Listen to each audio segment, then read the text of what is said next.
What's the best way to start a new year? Spicy hot takes. And that's what we're going to get with my buddy Mike Golic Jr. Plus, some insight on what should happen to some of the biggest coaching openings in the NFL and a betting number you absolutely don't want to miss on Week 18. We got all that and more. I'm Jason Fitz, and it is time for Zero Blitz. Oh, I cannot wait for today because my buddy Mike Golic Jr. is hanging out with me. Now, there's a couple of things that we need to get to. Number one, most importantly and impressively, your beard is phenomenal, dude. Like, I really feel like it's full Peter Griffin Family Guy, and I could be the little bird that lives inside the beard and just comes out and it's like, beep, beep, beep, beep. And your beard is just special. There are a few things that could have made me want to shave this faster than the thought of you living inside my face. Just absolutely terrifying. But yeah, no shave November kind of just gave way to not shaving at all for a while. And I'm at the stage in beard growth that's tough because, Jason, while the hair on top of my head has left the hair on my face, you get to this point now, it's finally comfortable again. You're done with the itchy stage. It's nice and plush. It's very soft to the touch, but it also gets in the way of certain things. So I go back and forth every day on if I'm going to cut it or not. It's basically like a back end of the roster guy. I don't know if based on what we need game day wise, if I want it here or if we're going to need to pick up another corner or a linebacker to run special teams. While you mentioned that, I should tell you, there's a very, very special connotation to today's episode. It was pointed out to me that you are joining us on the 69th Zero Blitz. So do with that information what you choose. I'm not going to do anything you want me to do with that information. Let's put it that way. Considering you started this off by talking about wanting to burrow in my face, I have no idea where else you want to go with this. So I am going to back away slowly out of the scene. Okay, that's fine. That's why I respect him so much. By the way, you can check out Mike's great work over on DraftKings with Gojo and Golic, the show every morning. I like to tell people that now, since that I've just made everybody feel uncomfortable. So Mike does a much more professional job over there than I do here. Let's have some fun. Not that we're not already having a glorious time together, but let's do it in the form of some spicy hot takes, some hot takes. Like I'm looking for thunder of the gods. Like you ate too much Taco Bell spice. All right, so this is what we're looking for. We're going to get some spicy takes, and we're going to do it about some different teams, some different players, some different coaches. So let's start with the number one. Give me a spicy hot take on what the future of Bill Belichick looks like. Ooh, the future of Bill Belichick. All right. It's not that spicy anymore to say he'd be the coach of the Chargers, right? That feels like the leader in the clubhouse in terms of results that we're looking for, right? Yeah. Is that where you think he ends up? He's the Chargers coach next year? Well, I think he's the Chargers coach if Jim Harbaugh doesn't want the job. Because if you're the Chargers and you're weighing both options, I think in my mind, you would probably go the Harbaugh route because for them, you're trying to microwave results. You've got a roster where you sign Justin Herbert to this long-term deal. You've got your quarterback locked up, and you're basically spending every year trying to see if you can beat the injury boogeyman. And so in my mind, you look at Jim Harbaugh, who's been the premier jump starter of programs during his coaching lifetime, no matter where he's been at, and his ability to come in and maximize that quick. Jim Harbaugh, really since Andrew Luck, has never been able to kind of get the quarterback position going the same way in a lot of places. And so I think walking in with a ready-made option there would, to me, make him the choice, even though personality-wise, we know he presents difficulties over Bill Belichick, where you're going to come in, you're going to be largely miserable. The whole idea is to simplify the process for everybody in terms of what they've got to do in the name of results. But we saw the Patriot way took a while to lay the foundation for it, require one of the greatest quarterbacks of all time. There are so many moving parts, and you're at the end of his tenure. Bill Belichick seems to be in this because he wants to pass the Don Shula win record. So I think if I was the Chargers, I would probably try and throw money in front of Harbaugh and see what happens. But if not, you could see Belichick being the choice. Now, so here's the spicy hot take you just gave us. Like, you walked into the spiciest of spicy hot takes. You gave us that the Chargers should make Harbaugh their one and Belichick their two in the coaching search. Like, that is a wildly hot take to me. Like, I hear everything you're saying. It makes total sense. And you've really presented in a way that has me saying, aha. But I think at some point, just the concept of Harbaugh over Belichick feels a little dirty. My Belichick hot take is that he's going to be back with the Patriots next year. I think we've overblown this. I think at this point, ever the cynic, I have decided that we have all decided they're going to move on. Like at some point, if at his next job, he's going to have a GM, and I think that's probably pretty real. Why wouldn't he just take a GM where he is? I think there's a GM brought in that's running player personnel next year, and that person has more control, and Belichick takes a little bit less on his plate and continues to coach with the Patriots. How's that? Is that a hot take though? That's definitely spicy, because I think at this point we've all been smelling smoke for so long. We just assume the fire's raging inside that building and everybody can't wait to get out. It seems like one of those situations where there's just too much familiarity, and we know so many of the decisions that get made by NFL front offices or NFL teams and organizations is, and I forget if it was Kevin Clark or somebody said, it's really about winning a PR battle. It's about trying to sell hope to your fan base. It was Bud Elliott at 24/7 Sports. It's trying to sell hope to your fan base. Hey, don't worry, things are going to change, so you're going to want to come spend money with us. You're going to want to buy those season tickets, all the things that we know were a part of the business model of this. And I don't know in New England how you could get the fan base that's become accustomed to eating caviar to believe that now you're going to come out with an equally tasty dish when it's the same guy still in there, even if he's not buying the ingredients, still cooking them in a way that just hasn't looked right to everybody since Tom Brady left. Can I tell you one of the grossest things about Patriots fans? I'm going to throw one of my bosses under the bus. I won't name my particular boss. I was on a call the other day. One of my bosses that's a big Patriots fan actually said out loud, have you guys ever heard of this site Tankathon? Like it tells you where everybody's going to be in the NFL draft. And I was looking at it and I was like, you son of a biscuit. How do you know you've lived life the other way? Just sitting, not even knowing Tankathon exists. When, if you're a Raiders fan, by mid-October, you're like, well, we'd have the 6th pick right now. Let's look at the schedule. Mathematically, could get to the 2nd pick. I got a Patriots fan over here saying, just found this new site. It's called Tankathon. Like, I don't even know what to do with that, Mike. So, I'm just saying, Patriots fans have had it different for generations. I love the idea of the Patriots descending further into being ass so much that they've got to learn all of these behaviors of traditionally maligned fan base. This Patriots fan's like, God, I want to go to this game, but I really don't want people to know I'm there. I'm afraid if one of my friends or family members see me on TV that they might judge me for being at this game. If only there was something I could wear to the game. And Falcons fans are like, it's a paper bag. You cut out eye holes and you put it over your head and you sit in the stands there with the paper bag, you put it over your head. Jesus Christ. I'm imagining, like, just because we came off Christmas, Fred Claus. You like the movie Fred Claus? Gojo, Fred Claus is a great movie. I don't care what anybody says. There's a scene in Fred Claus where you've never seen Fred Claus? Okay. There's a scene where Fred is dealing with the emotion of being the brother to somebody particularly famous. So he walks into a brother support group, and it's like, you've got all these, it's like Sylvester Stallone's brother and one of the Baldwin's brothers and like Clinton's brother. They're all sitting in this group, and he walks in and he's like, I'm Santa Claus's brother. And it's like this whole thing. I think there needs to be a support group where like one fan from every fan base that just knows what it's like to watch your team suck every year sits there. And this is the first time that somebody sits down in a chair and they're like, hey guys, I'm Sam. And everybody says, hi, Sam. And he says, I'm a Patriots fan. Like, I think that's what needs to happen here. Like, we need a big support group for Patriots fans coming. It's like, welcome us in. We'll show you the traditions of suckery. The problem is the support group for Patriots fans would be the rest of the AFC East that's currently loving them being down. They'd walk in and they'd get the absolute hell beaten out of them by a bunch of Jets and Bills fans. Oh, there'd be absolutely no sympathy and no help. They'd be sabotaged by everybody else. It's like, what you really need to do is paint the logo on your chest and make sure you walk in really chesty going into this guy. Like, everybody will put them in a bad situation. Yeah, the Bills fans will be like, you know what the key to getting your way out of this is? Light yourself on fire and jump through a table. Don't worry, it works. No one's ever gotten hurt doing that before at our tailgates. You guys will be fine with this.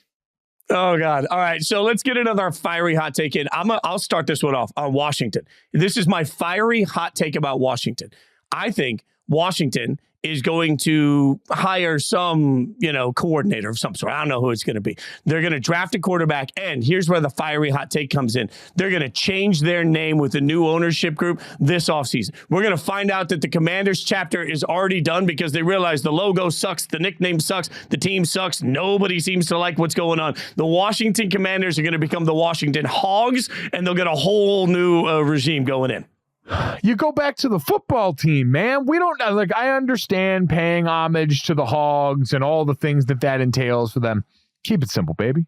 You had the Washington football team. We all looked around. The Washington football team, like yesterday, for example, I went and tried the Snickers Christmas tree shapes. I had never had those before. I went in with very guarded expectations.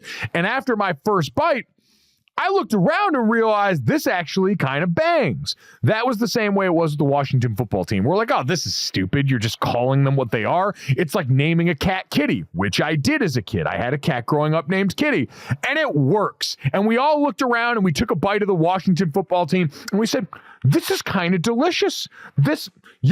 We love this. And then when they went to the Commanders, we truly realized comparison was the thief of joy. It robbed us of the joys of being the football team. So no, I think they go back to the football team. Make it permanent. Okay, a couple of things here. Why is it if you have a cat named Kitty, it's adorable? If I have a cat named Kitty, there's years of mockery coming in. If I come in and be like, yeah, my cat was named Kitty, you're going to make fun of me forever. You say your cat's named Fit and Kitty, and just because you're big, like everybody's like, oh, that's so adorable that Mike has a cat named Kitty. Yeah, pretty much. I mean, it's not my fault that you're not built up enough physically to scare people. You've done a great job working out and creating a better health and fitness relationship for yourself. But unfortunately, you have not yet cultivated the mass necessary to just instantly garner respect, even when your cat's named Kitty. Okay, that's fair. Follow-up question on the Snickers Christmas tree, because as you well know, Reese's Peanut Butter Cups are my favorite thing in the world. They're my favorite treat, but we've had this debate before. I do not like any alternate version of a Reese's Peanut Butter Cup because I love the exact ratio of the traditional peanut butter cup, just the way it is. I don't want the big cups. I don't want the Christmas trees. I don't want the footballs. I don't want the Easter eggs. I just want regular Reese's Peanut Butter Cups. So knowing that I'm usually a little bit held back on ratio differences, did the Snickers tree hold up the way it needed to from a ratio standpoint? I'm really glad you clarified. Ratio is what Jason Fitz said. Ratio issues. That is what we're talking about here. Jason, you would hate these then, because as a traditionalist, you are not going to be built for this. Because in my mind, the best part of the holiday shapes is the fact that you get an off-balance ratio. You get what I call a thickening of the innards of whatever candy bar you're talking about. And with the Snickers holiday trees, they made the innards thicker. They removed a few peanuts, or at least spread them out more so the crunch is less notable. And you know how on the top of the Snickers they have, for lack of a better term, like the vein that goes there on the back? They smoothed that out, the chocolate smoother, so the whole experience is a lot more like what if Snickers made a Cadbury cream egg than it is a traditional Snickers bar. No, okay, so here's the thing. I'm not a massive fanatic of the traditional Snickers. Everything you've just described sounds delightful to me. I'm now going to go check out the Christmas trees, although... Like, do they still, gas stations still have them? Is there like a shelf life on these things? Do they keep the Christmas trees out and then just put them in the back and then bring them back out next year, do you think? Gas stations operate on a bit of tape delay. You're going to probably be able to get Christmas trees till Valentine's Day there. A tape delay on a gas station. Okay, let's get a fiery hot take. I'll let you go first because I don't even know what I can say without hurting myself. A fiery hot take for my beloved Raiders. Anything standing out to you that's going to be fiery this year? I mean, honestly, the fieriest hot take would be, what if the Raiders went out and got Bill Belichick to come over there? Like, they tried Diet Patriots and getting Josh McDaniels there, and so they just decided to go full bore and get Bill Belichick there. Instead of doing the obvious smart thing and letting Antonio Pierce stay and be the head coach and then filling out an offensive staff underneath him because you've already got the leadership stuff checked off, I would like it. That would be my gift to the rest of the world, is let's get Bill Belichick in the freaking Las Vegas Raiders. I mean, if he's going to do that, does he hire Josh McDaniels as his offensive coordinator? And then does Mark still have to pay him as the head coach? I love the layers. The layers. I will give you one. This is a real take for a second, though. I'm going to give you real responsible football for a second. How do you like this? Devontae Adams will not be traded. And the reason I would say that Davante Adams will not be traded is because, as Charles Robinson and I have talked about several times on Inside Coverage, you're talking about a 30-plus-year-old wide receiver that costs a ton of money. I hear a lot of fans say, well, they're going to trade Davante for a first-round pick. There is no team in the NFL, I believe, that would give up a first-round pick right now for Davante Adams. I don't think his draft. I can't talk to an insider that tells me his draft compensation would be that high. So if you're the Raiders and you're sitting there saying, I'm going to trade Davante for a second or third rounder, that seems dumb to me. So all this talk about Davante going anywhere is not going to happen. Davante will be back, and he'll be catching passes from some rookie quarterback next year.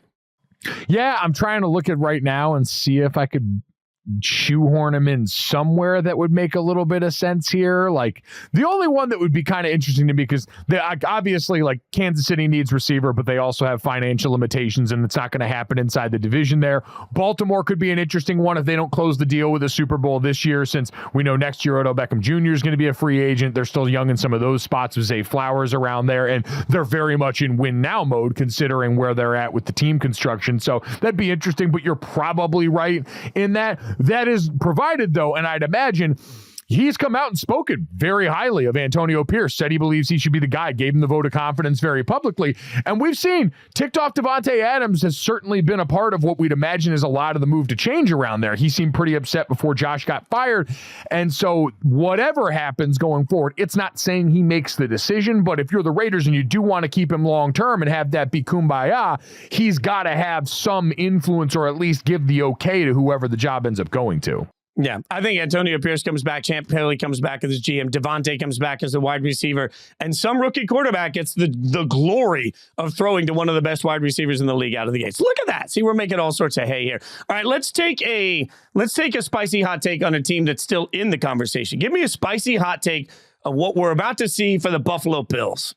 The spicy hot take is less a take and more like the hilarious outcome that the Buffalo Bills could absolutely be sitting home watching the playoffs.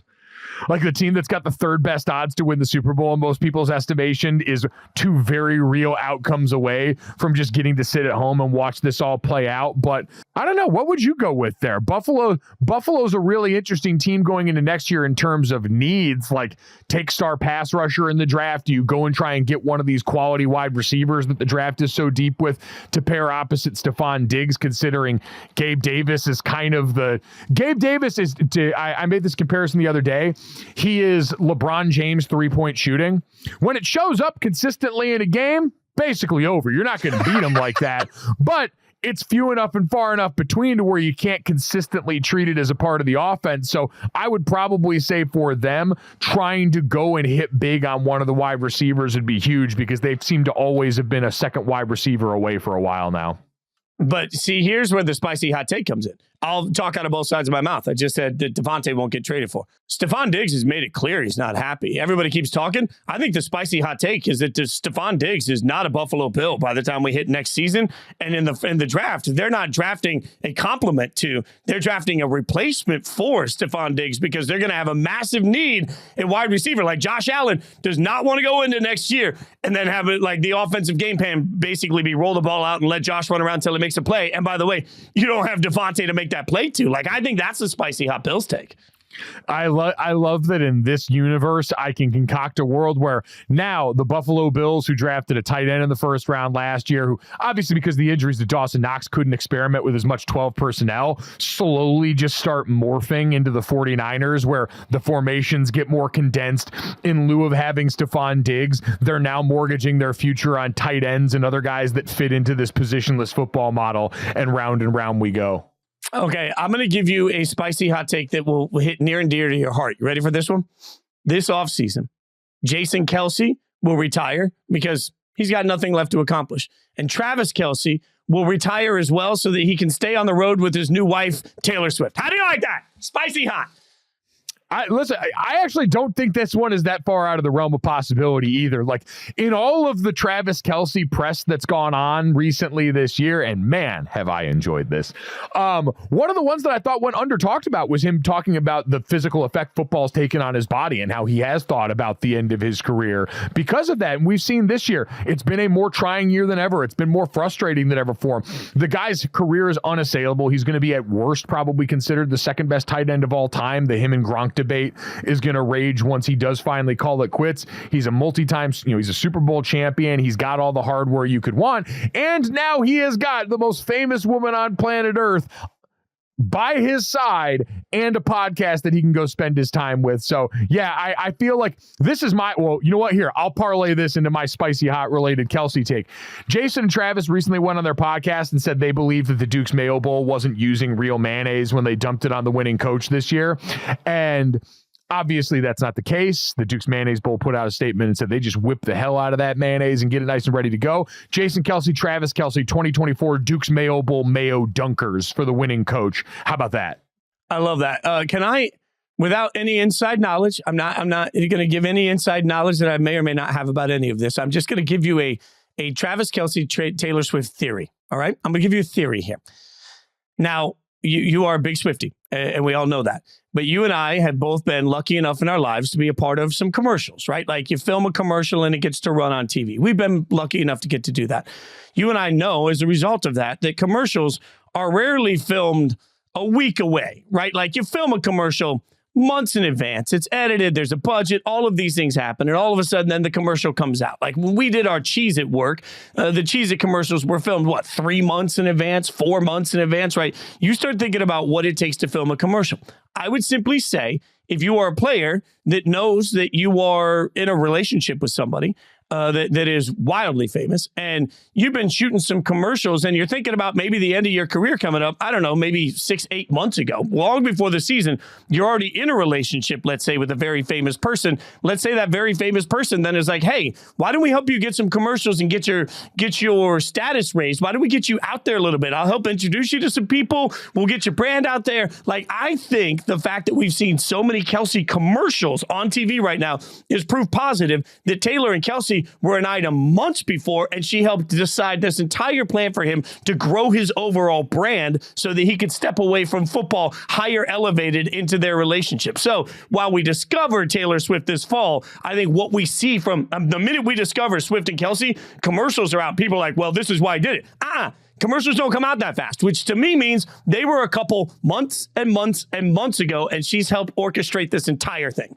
Jason, this comes merely a day after the New York Times put out an article about Travis Kelce's 2 business managers, agents, where the central thesis was these guys are helping him execute a vision to one day be the NFL's version of Dwayne "The Rock" Johnson, this guy who can grow into a larger-than-life character, who finds his way onto the silver screen, into more acting roles, into things outside of just being a football player. So I agree. The timing of all this seems like a guy who could be getting ready for a dismount.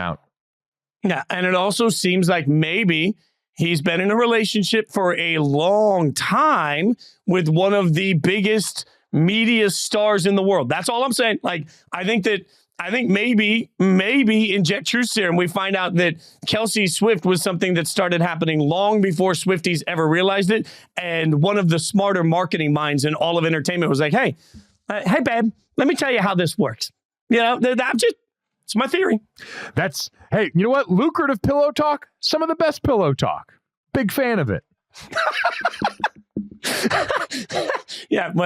So when you're having lucrative pillow talk, is there beard petting? I'm just okay. I don't answer that. I don't want to know. There's just coins falling out of the beard here. That's all it is.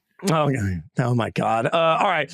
Back to the spicy hot takes. I'm going to give you a spicy hot take. Ryan Tannehill is going to start somewhere next year in the NFL. How do you like that? Even though Tannehill is not going to be the starter for the Titans, even though the Titans may not have any idea what they're doing at the quarterback position, I'm not really sure Will Levis is the guy, and they better know. They sure as hell better know that going into this draft, because they're going to be picking high enough that they'll have a shot at another quarterback. So what do you do there? But Tannehill's still got enough left in the tank, and we're in a world where we're seeing some pretty dreadful starting quarterbacks across the NFL. Somebody somewhere is going to get stuck with Tannehill next year.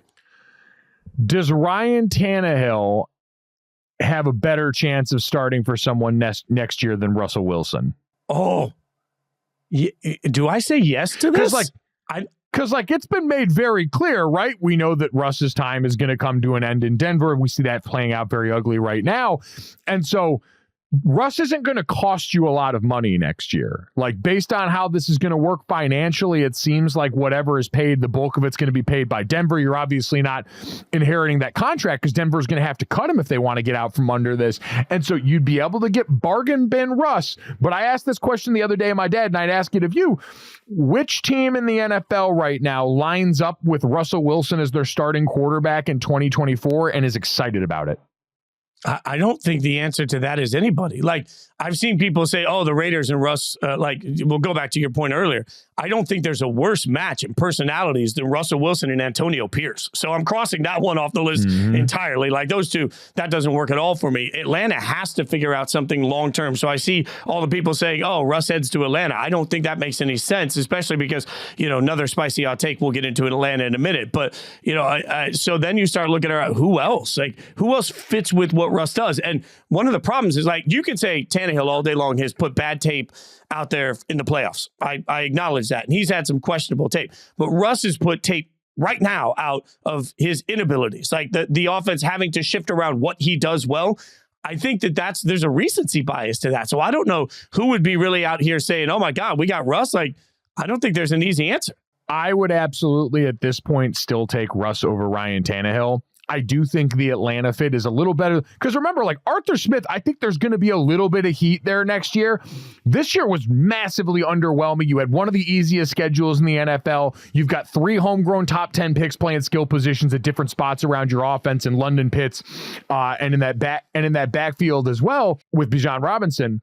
And so looking at all that, you need results to show up a little bit quicker. Yeah, long-term answer is certainly going to be nice. And again, I don't know if Atlanta would be thrilled about that, but based on the kind of offense that he runs, heavy play action based, try and use all those different weapons, long development, like it does fit to what even Denver had to cater with Russ, right? He was a play action quarterback. They wanted to live in a ground game that wasn't necessarily as successful as it needed to be identity-wise for them to have success, but I don't necessarily think the fit is terrible there. It could fit some self-preservation needs of the current regime in that franchise. And again, Russ at a lower price is a lot different than the prospect of Russ in this contract. Like, he had been fine this year at certain junctures. He just hadn't been playing up to the number that they were paying him to play at. It's a lot different conversation about him if all of a sudden you're getting him at a value more requisite with his current skill set. The problem with this for me with Atlanta is that my hot take on the Falcons is that Arthur Smith is going to lose his job next week.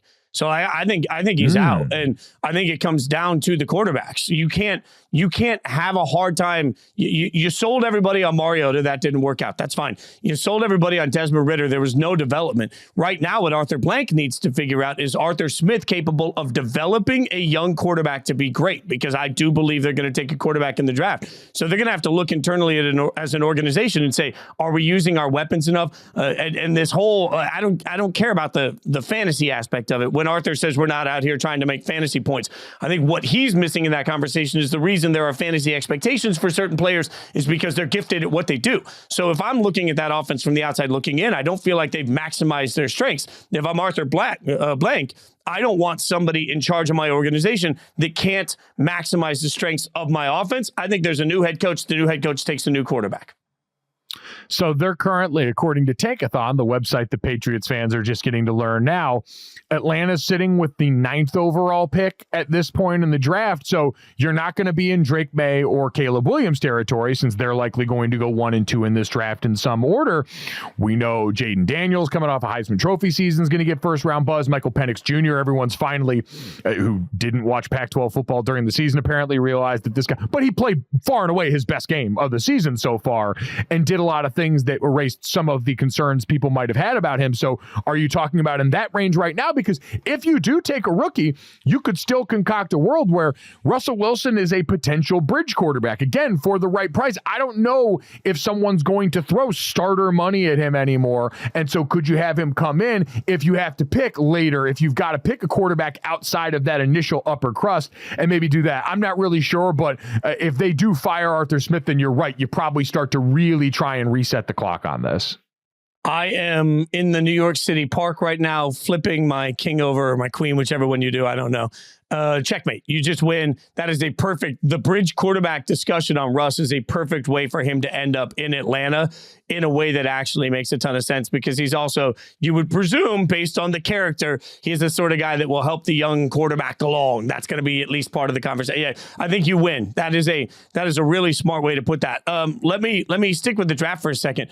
We heard from Gannon that Arizona's all in on Kyler Murray. So at this point, I don't know that this is a spicy hot take, but if we believe that Arizona is going to be picking fourth, do we believe that Arizona is going to end up with the best non-quarterback in the draft, like Marvin Harrison Jr. following there? Because I think there's a chance quarterbacks go 1, 2, and 3. If we end up the way we are right now, maybe this is my spicy hot take. You've got the Bears picking first. You've got Washington picking second. You've got New England picking third. All three of them need quarterbacks. I think some version of Drake May, Caleb Williams, and then likely Jaden Daniels goes 1, 2, 3. Ooh, that would be a little bit rich for my blood when it comes to Jaden Daniels, but I wouldn't be surprised the way that we tend to inflate quarterbacks here. And so, listen, if you have Marvin Harrison Jr. fall down to you at 4, then, pass go, collect $200. Welcome to Arizona. You're a Cardinal. But if not, this is still a class. Like Rome Odunze is another guy from Washington that's going to get a lot of this buzz here. A lot of people thought maybe he should have even won the Biletnikoff this season. I know you're a Biletnikoff voter. I'm not sure how you felt about that, but they're going to be in good shape because, as we talked about before, weapons aplenty on the outside in this draft. Yeah. So, yes, Marvin Harrison Jr. won the Biletnikoff by 1 point. Right, by 1 point. And you think about what that means, man, honestly, I agonized over that because what I really wanted to make sure is that I wasn't overvaluing the name and reputation of Marvin Harrison Jr. coming into this compared to what we saw from Rome Odunze. And it's interesting. So what I did, and me, I'm an aggregator of information. I talked to as many wide receivers as I could and just asked people like, hey, am I seeing this? What are you seeing? And it's amazing how split the world was. Like, I think this is one of those moments where we need to recalibrate just because we've been talking about Marvin Harrison Jr. for a couple of years. And a key stat for Marvin Harrison Jr. is the number 0. That's how many drops he had this year. The number is 0, no drops, right? Like, I think Marvin Harrison Jr. has deserved every ounce of respect he's getting, but man, 1B in this year's draft at the wide receiver position is going to be the equivalent of number 1 for most years in the draft. It's a huge win for whoever gets him. And listen, if Rome does wind up there, he gets another quarterback that right now you look at what Kyler Murray's doing and what this offense is doing right now. With the amount of under center work they've done with Kyler this year, really overhauled it. Last year, there was no quarterback that spent more time in the shotgun than Kyler Murray. This year, under Pretzing, they've been much more under center based, which adds a whole bunch of other elements in there, which is a lot of the offense that Rome Odunze ran at Washington, which is a very grown-up professional outfit in that way. So either way, weapon on the outside there is going to be pretty critical for them, and they're in a great position to do it. I also, real quick, just want to go back to what you said on Penix Jr. Yes, he had his best game. I didn't see anything from Penix Jr. in that game that we haven't seen for much of the year. When you talk about, like, everybody kept talking about, just raving about his ability to place the ball perfectly. And one of those catches down the sideline where, a receiver looks over the shoulder as it's dropping into his hands, a perfect coverage. He did that all year long, like climbing the pocket to avoid the pressure. He did that all year long. Like, I'll hear you all day about the injury concerns when it comes to his development. And I'll hear you all day on the fact that he wasn't the same quarterback in Indiana and why did it take a little bit of time? All these real conversations you want to have, I get it. But some concept that he wasn't playing at this level throughout the course, I think, of 90% of the season is failed. I think what we learned is a lot of people just haven't watched much Michael Penix Jr. The one thing I'll push back on as someone that covered Washington multiple times this year, College Football Saturday Night, powered by Learfield on radio, me and Chris Hassel, getting to see them up close and personal, including the first matchup against Oregon during the regular season where they won on their home turf, and then the Apple Cup at the end of the year. The one thing I will say Michael Penix Jr. did in this game at a level that I had not seen in that time leading up was what he did throwing while under pressure. That had been, I said, my line going in when studying them before the Oregon game was, I want Michael Penix Jr. as my quarterback in this game when everything is going right, and I want Bo Nix as my quarterback when things are going wrong. Meaning the world starts breaking down around Bo, and he usually had creative answers for you. Michael Penix Jr., that's when some of the errant throws started to pop up, is when he had to move around and buy time like that. In this game, all of his laser light show throws seem to come with Byron Murphy or one of those great Texas defensive linemen in his face. And so that's the one thing I think he did a little bit better than we've seen the rest of it. But the other stuff, the ball placement, the accuracy, the arm strength, and even the mobility that hadn't showed up much in Washington's version of Michael Penix, but was certainly present there for a healthier Michael Penix and IU. All of those things very really a part of his bag before this, yes. All right, so let's get a fiery hot take on quarterbacks in the draft next year, because that way I can bring this back multiple times and laugh at both of us. Is there a quarterback you think that through this course, like, because we all agree Caleb Williams, Drake May, 1 and 2, right? So then the rest of this, the Jaden Daniels, Michael Penix Jr., Bo Nix, we'll take those 3. Do you have a hot take on any of the 3 of those maybe falling out of the first round, or any of the 3 of those suddenly rising to astronomical heights? Like, is there a quarterback hot take around the draft?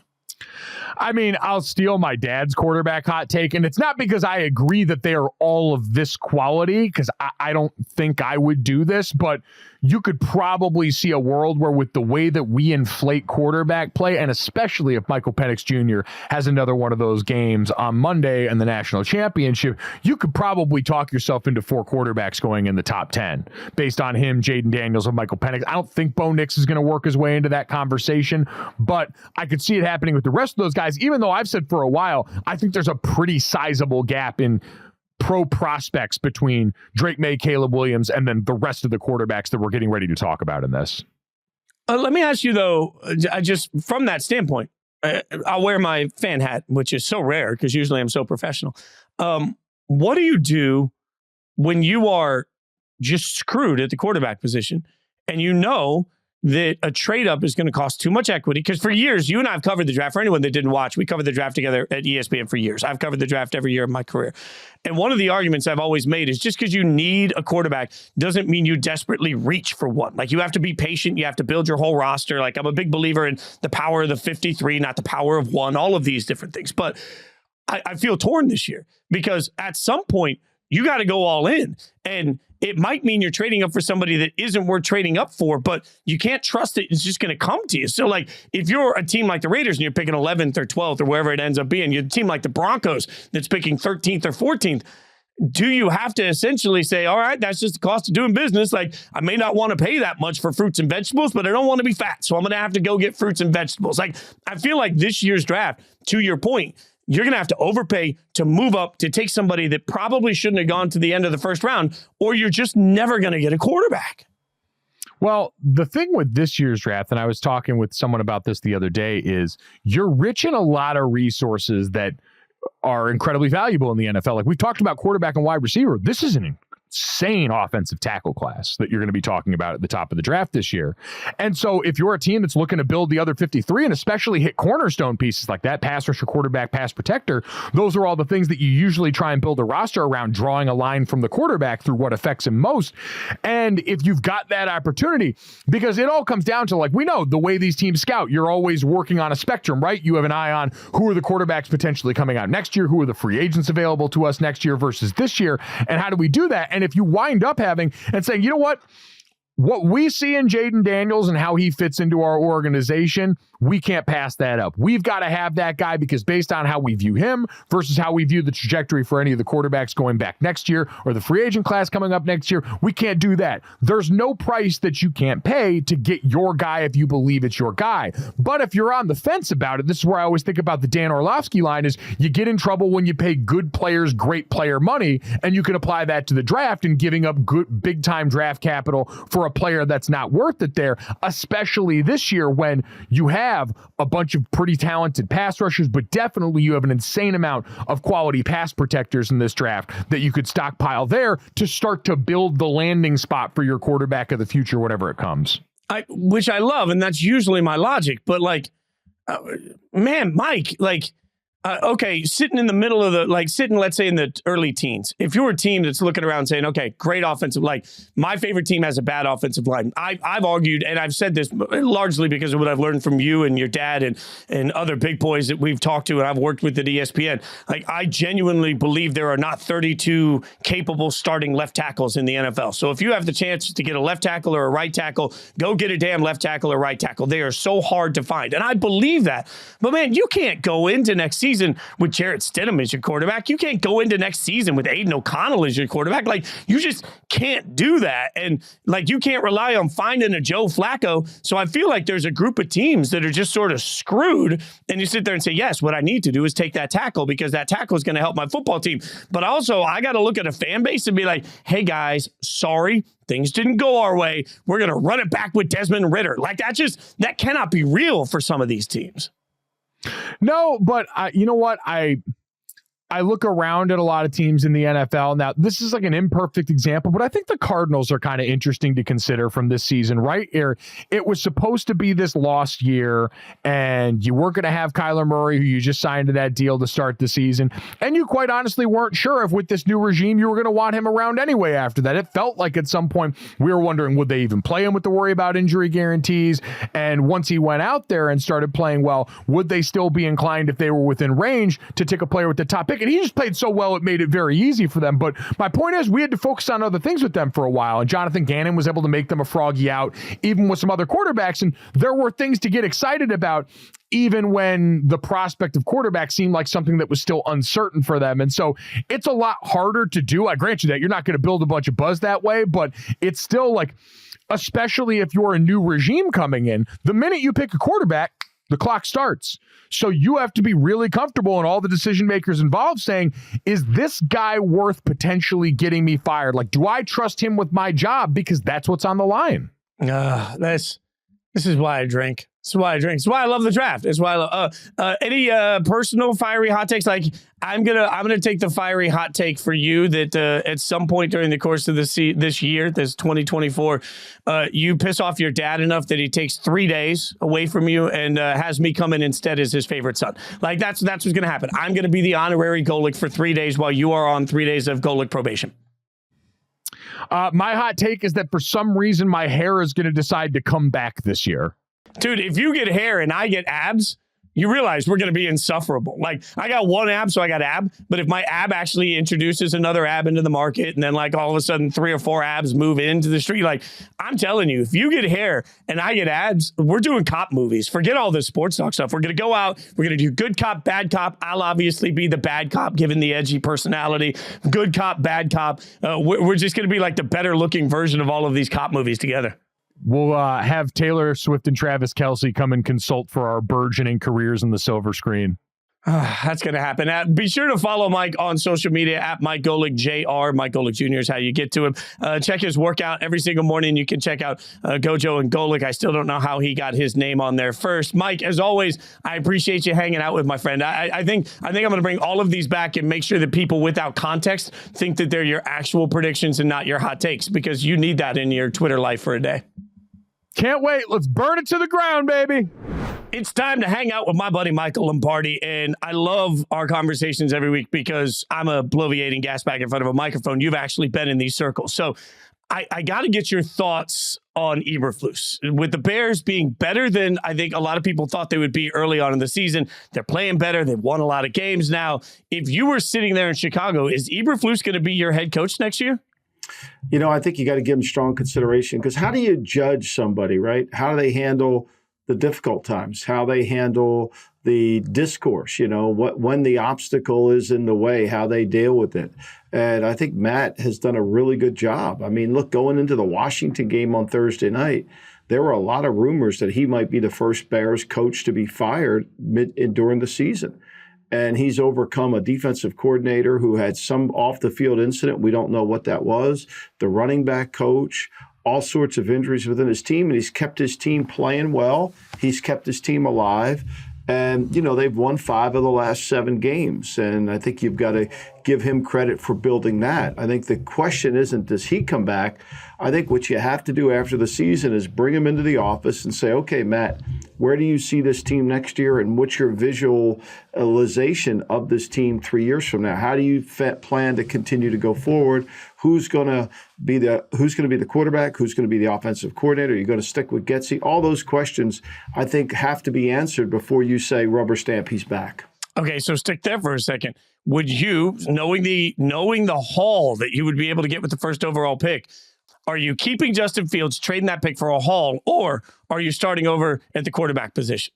Well, I think you have to measure what Fields has done over the last 7 games. He's had one game of throwing over 200 yards. What he's done a better job of is protecting the football, right? They're 18-8 in the turnover takeaway advantage over those 7 games. Fields had the propensity to turn the ball over in the fourth quarter. He hasn't done that, but he still hasn't electrified the passing game in the fourth quarter, right? And you go look at the Cleveland game. Just go back to the Cleveland game and watch him in that game. Fourth quarter, have a chance to make some plays, can't make it. Cleveland wins 20-17. Cleveland's a good team. But, to me, I would hold on to Fields. I would draft a quarterback, and I would wait and see what I could get for Fields. Like, I don't have to wait. I'm not going to lose any value by picking the quarterback or by waiting on Fields. And I think, to me, that's the best play. The haul is great. It looks good on paper, right? It really looks good on paper. We were able to kind of justify the Russell Wilson haul, which was good for Seattle. I wouldn't say it was, elite. They got Witherspoon, who's a good player. But to me, I think it's more important to fix the quarterback position. And I'm not ready to go down the road and say Fields is the guy. It's just there's not enough evidence to say in the passing game. Now, as a runner, yeah. But if we're going to go that way, you have to be prepared, Fitz, to pay him $45, $50 million a year. I'm not ready to do that. I like the flexibility of having a quarterback on a rookie contract. Yeah, when you start putting that number next to it, God, it just feels insurmountable, especially because we do think so highly of the top quarterbacks.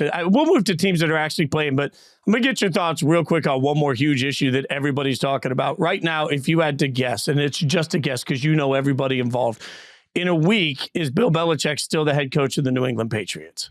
Look, I think the one thing you have to do is kind of analyze the data, right? So all year we've been talking about Belichick, is this his last year? And no one from the Patriots has said, no, that's ridiculous. So you get that. Tom Curran's a very well-respected beat writer, covers the Patriots for a zillion years. He releases a report after the game in Germany 2 weeks later that says it's going to end. Nobody disputed that report, right? So to me, there's so much smoke, there has to be fire. I think this is going to be a relationship between Kraft and Belichick where they go sit in a room one day next week, Wednesday, Thursday, Friday, I don't know, and basically decide on what's best for both parties. Because here's the thing you have to understand. Whatever decision they make, it's going to impact the franchise for the next 5 years because Belichick's 6 Super Bowls aren't getting erased. He's part of the fabric of that company. He's part of the history of the Patriots. And I don't think you want to treat today with a reflection on the next 5 years in a poor manner. So I do think both parties will have a conversation. And if they feel they can repair what's been broken, great. If they feel they can't, look, change is good sometimes for everyone. And Belichick will go somewhere else and coach, and Kraft will rebuild his organization. But it needs to be handled in the right way because this has more than just firing a coach. You're talking about the greatest coach of all time. You're talking about 6 Super Bowls. You're talking about a man who helped increase the value of a franchise from the time Robert Kraft bought it to where it is today. And I think that respect on both sides has to be kind of weighed into this decision. All right, so let's take a look at Week 18, which is interesting. We got a lot of bad quarterbacks. We got players sitting. You got all sorts of weirdness in Week 18. Makes it really hard to handicap. When you just look at Week 18 overall, how do you approach it? Well, I think you got to take a step back, right? Everybody says they're going to rest their starters. Stop. You can only rest 7 players. You have to dress 47 guys. So this isn't preseason. Like I read about all these people, they're going to rest their starters. How do you rest your starters? You only have 46 players to play, 47. Yeah, you could take Lamar Jackson and not play him, and maybe you're not going to play Marlon Humphreys, and maybe you're not going to play Ronnie Stanley, but someone's got to play, right? Someone has to play in the game. And so I think it's more about how do you handicap the motivation, right? So for me, it's about, especially with a team that has a coach who's returning, that you know he's coming back, you're going to get a good effort out of that team. They're going to treat it like a game. Denver or the Raiders. Sean's coming back. Those players are going to play. They've been told they're going to play, and they're going to have to play well because it's going to be part of their evaluation, right? A team like Washington, you know the coach isn't coming back. How do you handicap that motivation? How do you handicap if the game goes bad? I remember playing a team in 1994, the Seattle Seahawks. We had the last game of the year. We were a wild card team in Cleveland. We were going to the playoffs. Seattle wasn't. They had their end of the year physicals in our locker room. And we knew that before the game. That was going to be the easiest win we ever had. And it was. So I think you have to kind of check that. As to handicap, there's games you just got to ignore. New England Jets typically should be a game that you could handicap because the Patriots are going to play their guys, and they're going to play hard. The Jets, I don't know, but weather's going to be a factor. So now you got to weigh that in. It's interesting because your point is incredibly valid. I think teams, it feels like they're damned if they do and damned if they don't. Like if Lamar gets 19 days of rest or whatever it is and comes out and he's a little rusty, then everybody's going to say, oh my God, why did you rest him? But God forbid in the first quarter, if he's dropping back and he twists an ankle and all of a sudden it's a sprain and he misses the playoffs, and it's why the hell did you play him? Like no matter what, the decision is only going to be validated by the actual end result. And I don't know that you can ever make a decision based on that. You know what I mean? Like it just feels like everybody's trapped. It's like everybody's complaining about Bradley Chubb's ACL last week. Look, I feel really bad about it. It was a non-contact injury. They said, well, what's he doing in the game? Do people understand you only have 46 guys you could dress? Someone's got to be in the game. Like you can't just go with 10 minutes. It's not hockey. We're not going to have a penalty icing here. So you got to play 11. Who's going to go out there? You've got so many guys that just play special teams. You can't run a defense if a guy doesn't know what he's doing. And to me, these injuries, look, Belichick has the greatest line about injuries. If you tell me the play the player's going to get hurt on, I'll take him out to play before, right? Like, how do you know that, right?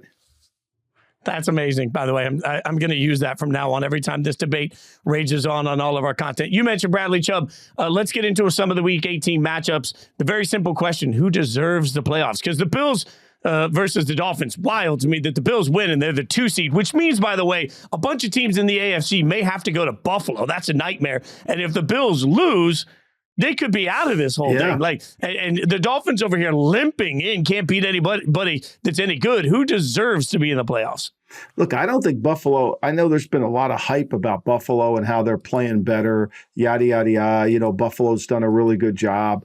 But, I mean, Buffalo, to me, I don't think they played very well. They haven't thrown the ball. Threw for 86 yards against Dallas. Last week, they got gifted a game. I mean, literally gifted a game. I think you have to be really careful. Miami, the only reason Miami, you would not think Miami's going to play well in this game is just simply because when you look at the game, Miami's got so many guys defensively hurt. And Vic Fangio's a good coach. Now, let's just put things in perspective. The last few weeks since the game, the Bills offense, since their bye week, we hear narrative, Fitz, is how great they are, right? They're 23rd in passing rate success. They're 15th in dropback EPA. They're 9th overall in just success rate, and they're 12th overall in EPA. Those aren't great numbers. So I think Miami has a good chance as long as they can get it to where they can figure out how they're going to stop the run game. I think that's going to be the key. Buffalo's going to run. Stopping their passing game. Last week, New England did it with corners you can't even name. All right, so let's look at the Colts and the Texans because the AFC South is weird to me, man. Like if the Colts beat the Texans next week, they're in. I'm looking at the Jags. I'm kind of trying to figure out if they're actually any good. But Colts, Texans, what do you think? Are the Colts going to end up being a playoff team? Look, I don't know how they can be a playoff team. I mean, last week I watched Aiden O'Connell, one of the worst quarterbacks in the National Football League, look like Peyton Manning against them. I mean, they play soft coverage. They give up a lot of throws to a quarterback. And if you go back to week 2 of the season, when C.J. Stroud was only playing in his second game, he threw the ball well against them. Now, they got beaten that game, but I think the Texans are a much better team today than they were in week 2. I'm not sure the Colts are a much better team in week 18 than they were in week 2. This is a hard game. The Colts offensively are good. They've done a nice job scheming. Last week, that Raider game, it should not have been a 3-point game. It should have been a 10-point game. But the Colts can't stop anybody. They can't get control of the game. They can't rush the passer well enough. I think Houston just extends them. I think if Houston doesn't turn this over, I think Houston wins it. It's interesting to me the way you described the Colts because I feel like every week I watch them at the end of their wins. I think, how the hell did you win that? Like, they're one of those teams that it never really seems to look pretty. They've got some great weapons on the outside. The receivers are really good. But, there's this moment where Minshew's been good enough and their defense has been good enough. But I keep saying this. It feels like this year, usually there's this aura around the term playoff team, right? Like, oh man, they're really good. The Colts are one of several. I think, like, are we really going to put the Steelers in the playoffs? They're not a good football team, Michael. Like, I keep looking at this thinking there's a difference between being a good team and a playoff team this year. Like, they're playoff teams that are just bad. Right. And look at the Colts. let's just take them, for example. Their defense is ranked in the bottom third in almost every category. And the last 8 games they played, Bryce Young, Mac Jones, Baker Mayfield, Will Levis, Jake Browning, Mitchell Trubisky, Taylor Heineke, and Aiden O'Connell. I mean, and they're getting toasted by those guys. So how do you really trust them to win a close game? I don't. I think Houston can rush the passer. The weakness of this Colt team has been their tackles. And last week, they struggled to score. They struggled to score the ball on the right. Now, the Raiders have played good defense, but I just think Houston's the better team right now with the better quarterback. All right, so in the NFC side, Seattle, New Orleans, Atlanta, Minnesota, all still in the hunt. We got 4 teams, Seattle, New Orleans, Atlanta, Minnesota. If you had to pick one of those that you think, yeah, this team deserves to be in the playoffs, which of those 4? I would lean Seattle, and I don't like it either. I don't like Seattle's team. I think their defense is horrible, but I can't see the Saints getting in, with the way they've played. Atlanta, you can't trust them. I mean, you cannot trust them. They're so up and down, and they may play better at home than they do on the road. So, to me, the whole South, I would pass on every team in the South. Minnesota, you cannot we cannot watch Nick Mullins in playoff time. I'm sorry, we just cannot do that. There should be a rule, we're not going to watch Nick Mullins. So I'll take Seattle. But look, when you go into Week 18, I want to give you some numbers here. Week 18, since 1990, eliminated teams playing that need to win against a team that needs to win over the final 2 weekends of the regular season. Those teams that have been eliminated are 164-6 against the spread. Okay, 164-4 against it's a 61%. Those 4 teams would be the Panthers plus the 5.5, the Titans, the Cardinals, and the Bears. And I think, to me, we all think like the NBA.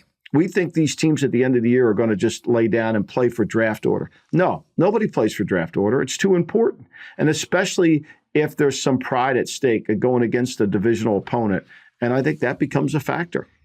That's a great number, and it just changed the way I'm going to play the whole weekend. You can check out the Lombardi line, which airs on VSiN. That's why you should check it out. Weekdays, 1 p.m. Eastern, weekends at 10 a.m. Eastern, as well as the weekly GM Shuffle podcast. Check out all of Michael's NFL takes at VSiN, VSIN.com. Michael, my friend, I always appreciate you. Happy New Year. Thanks for hanging out in the information, brother. We'll see you next week, Fitz. Thank you.